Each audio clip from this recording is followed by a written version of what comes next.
any floor of the building, whether it is the ground floor or the second floor. This includes a lot of in their High Court judgment to say that a single floor establishment. That's number one part. It's submitted by the hospital establishment.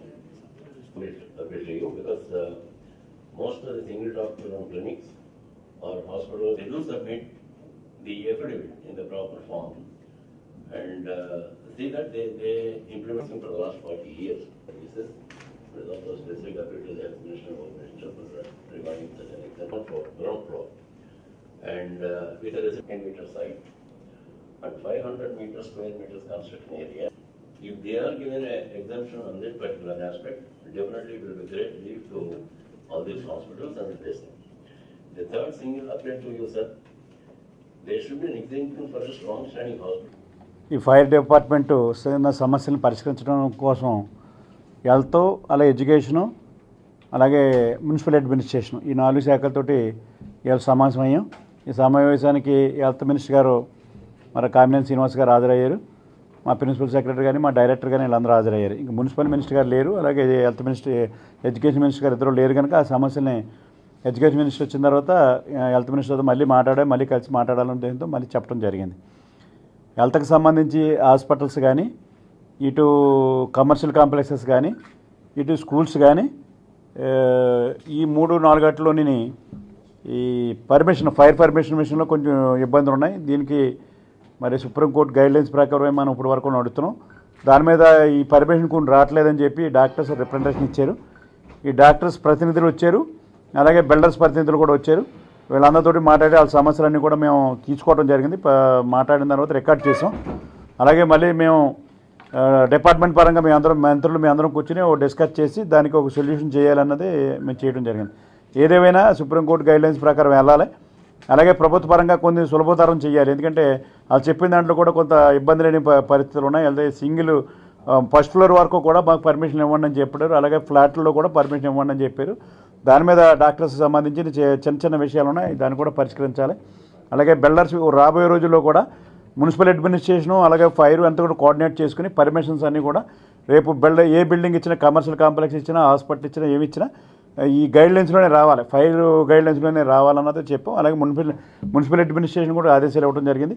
Minister గారు వచ్చిన తర్వాత municipal administration, education, health మళ్ళీ మేము కూర్చొని ఈ సమస్యలన్నీ కూడా తీసుకున్న తర్వాత మేము డిస్కస్ చేసి ఓ రిపోర్ట్ ఒకటి సీఎం గారికి పంపడం జరుగుతుంది. కొత్త హాస్పిటల్ గైడ్లైన్స్ వరకు మేము మార్చగలుగుతున్నాం. పాత హాస్పిటల్ ఉన్నాయి. పాత హాస్పిటల్లో 2007 ముందు కట్టిన హాస్పిటల్స్ అన్నీ కూడా దానికి అప్పటికి ఫైర్ కానీ తర్వాత ఈ పర్మిషన్ అన్నీ లేవు.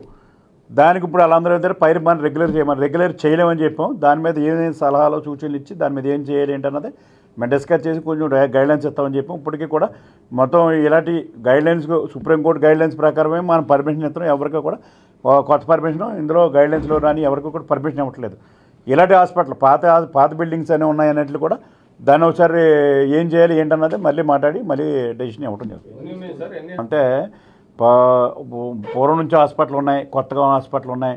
కొత్తలో కూడా ఇంకా ఈ పర్మిషన్ రాని హాస్పిటల్స్ ఉన్నాయి. ఎన్నింటికి కూడా హాస్పిటల్స్ కానీ, హోటల్స్ కానీ, అలాగే స్కూల్స్ కానీ మనం ప్రైవేట్ స్కూల్స్ కూడా 4-5 అంతస్తులు స్కూల్స్ కూడా ప్రిమినరీగా క్లియర్గా తీసుకోమంటే, అంటే స్కూల్స్ పిల్లలు ఉంటారో, హాస్పిటల్స్ పేషెంట్లు ఉంటారో, ఈ కొంచెం ఇబ్బంది అని వాతావరణం కనుక ఎక్కడ కూడా ఇబ్బంది రాకూడదు.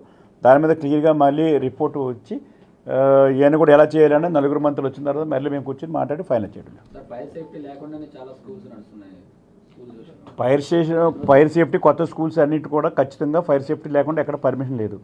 పాతవన్నీ కూడా ఫైర్ సేఫ్టీలు ఉన్నాయి. దానికోసమే రెగ్యులర్ చేయమని స్కూల్స్ కూడా డైరెక్షన్ ఇచ్చాం.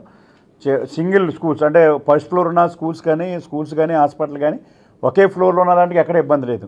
2 ఫ్లోర్లు 3 ఫ్లోర్లు 4 ఫ్లోర్లు ఉన్న దాని మీద ఇప్పుడు మేము కాన్సన్ట్రేషన్ చేస్తాం. సింగిల్ ఫ్లోర్ వరకు ఇబ్బంది లేకుండా చేయమని చెప్పి డైరెక్షన్ ఉంటుంది.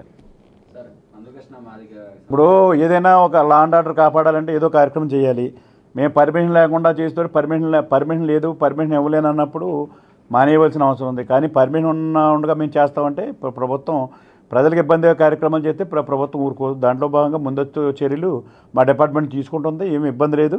డిపార్ట్మెంట్ అంతా కూడా పూర్తి బాధ్యత వహించి ఈ బాధ్యత తీసుకుంటుంది. అంటే లా అండ్ ఆర్డర్ కంట్రోల్ చేసిన బాధ్యత మా మీద ఉంది. హక్కుల సాధన కోసం పెట్టుకుంటున్నారు తప్ప దీనివల్ల మేము వేరే వాళ్ళు ఇబ్బంది లేదు అప్పుడు హక్కుల కోసం కావచ్చు తెలంగాణ వాడు వచ్చి హక్కులు సాధించేది ఇక్కడ ఏం లేదు. ఆంధ్ర వాళ్ళు మా దగ్గర రమ్మనంటే మేము మాట్లాడతాం. మా ఆంధ్ర వాళ్ళు బాగా పూర్తిగా బాధ్యత ఉంది. ఆంధ్ర నాయకులందరూ మా దగ్గరకు వస్తే సీఎం గారు కానీ మేము కానీ మాట్లాడి వాళ్ళ సమస్యలు పరిష్కరించి సిద్ధంగా ఉన్నాం. సార్ జగన్ రేపు ఎల్లుండి వైసీపీ ప్లేన్ పై జరుగుతుంది, మొదటిసారి అమరావతిలో కడుతున్నారు. ఇప్పుడు మాకు అలా కాదు. ఇప్పుడు పొలిటికల్ పార్టీస్ మీటింగ్ పెట్టుకుంటే మాకు ఇబ్బంది ఉంది. పొలిటికల్ పార్టీస్ మీటింగ్ పెట్టుకొని డిస్కస్ చేసుకోండి, మంచి పనులు చేయండి, మంచి సలహాలు ఇవ్వనండి, పనులు బాగా చేసిన పనులు ఎంకరేజ్ చేయమనండి, తప్పు చేస్తే మాకు సూచించమనండి, మేము కూడా చట్టాడు చేసుకుంటాం. దాంట్లో ఇబ్బంది లేదు.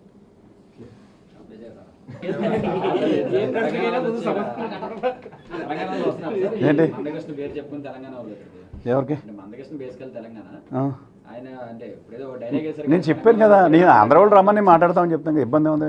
మనం మాట్లాడుకుని తప్పే ఉంది. మీరు కూడా చాలా లేవన్నా ఏమంటే మేము చేస్తాం. అదే